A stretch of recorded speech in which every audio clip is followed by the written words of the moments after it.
Ganon talaga ang buhay. Kapag wala ang tatay, si nanay ang magpakatatay. Hindi basta-basta ang trabaho ng isang pagiging construction worker.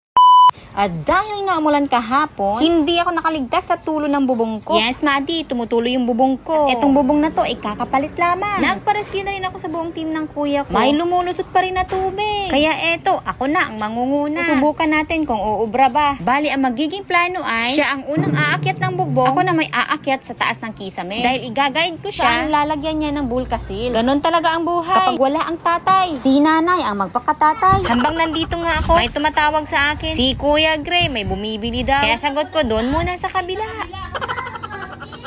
Oo, dito ako sa bubong. Nandito ako sa muna. Jong? Saan ka na? O, dito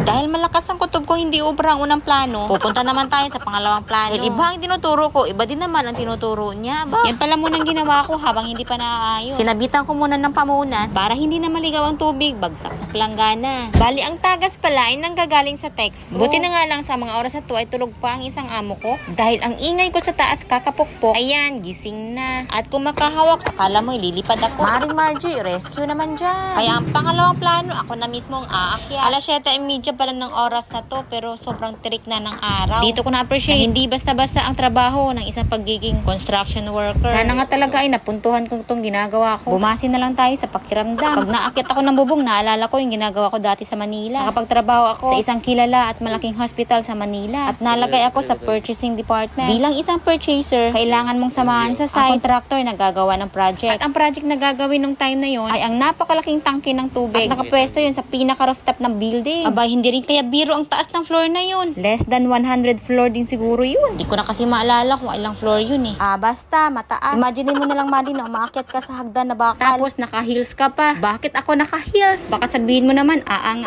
Maddie no. Noong panahon na yun, trainee pa ako. Kaya, sunod-sunuran pa tayo sa trainor. Pag sinabi niyang punta dito, punta ka agad. Wala lang tatanong-tanong pa. Basta ba ay related sa trabaho mo? Aba, ay for the go. Abay, simula nun, tumapang-tapang konti ang Maddie mo. Tumapang-tapang sa mga ganitong akyatan. Wag lang akyat bahay sa ibang bahay. Baka makahemas rehas tayo niya. Nagkanda yupi-yupi na. Sa kakaakyat dito para ayusin ang mga butas-butas. Abay, salamat sa aking body. Mamaya mo na kunin yung premium mo. Inubos ko na lang, Maddie. Dahil gigil na ako kakaakyat dito. Akyat baba. Inubos ko na lang ang buong bulkasil na hawak ko. Ang sarap pa namang namnamin ang ulan. Sa kabila ng ilang buwang init. Ito pala yung nilagyan ng team ng kuya ko dati. Nagkabitak-bitak na rin ang nilagay nilang bulkasil. At dahil naubos ko na, tara na at bumaba na. Umiiyak na yung amo ko. Kung sa paakyat, medyo okay pa. Pagpababa, medyo nakakalula. Alangan naman hindi ako bababa. Kailangan natin gawin ang mga bagay na to. At dahil parang malambot, lipat tayo sa kabila. Ito talaga yung struggle pagpababa na. Ang lakas ng loob umakyat. Maganda kasi yun, Maddie, na dahan-dahan pero sigurado. Nakailang Jesus name din pala ako yan bago ako nakababa. Titingnan natin sa susunod na ulan. Sana nga lang, ito na yung last akyat ko dito. Unang ngiting tagumpay.